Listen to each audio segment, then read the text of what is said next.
I want to welcome everyone to another episode of Behind the Shades. It's your host, Terrain, and we have another fantastic episode for you guys today. It's you, it's our guest, and it's me, Mr. Behind the Shades himself. But before you see today's video, remember to like, comment, share, and subscribe. So let's get into today's episode.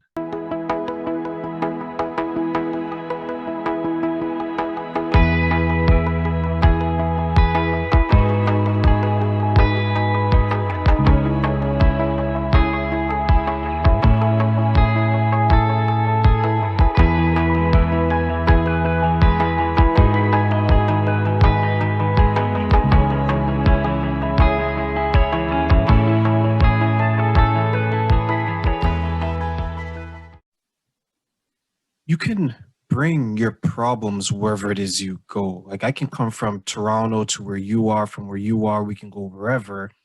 And if I have a problem that I haven't resolved or one that has a significant hold on me, no matter where I go, it's gonna follow me. It's not like it's a suitcase where you can just drop it at Toronto. I'm like, okay, guys, off to Hawaii I go, and you know what? It's not there.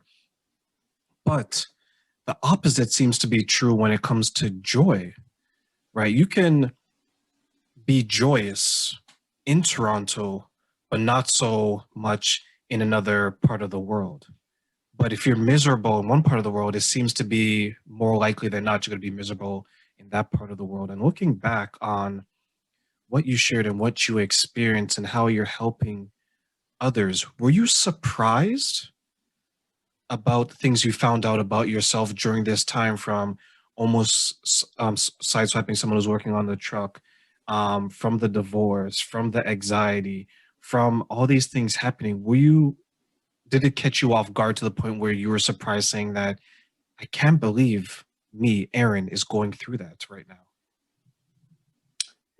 You know, if I'm being honest,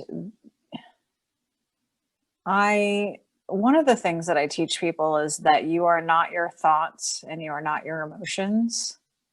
And I didn't know that before. And so I thought that I was those things. I thought that that's what life was being in reaction to everybody and everything and every thought I had. I didn't realize that we make up stories about things, right? Like when we don't understand something or somebody doesn't communicate with us, or a situation happens, then we start to analyze the situation and say, oh, this person must be this or that. And then we don't actually go back when we find out the truth of the matter.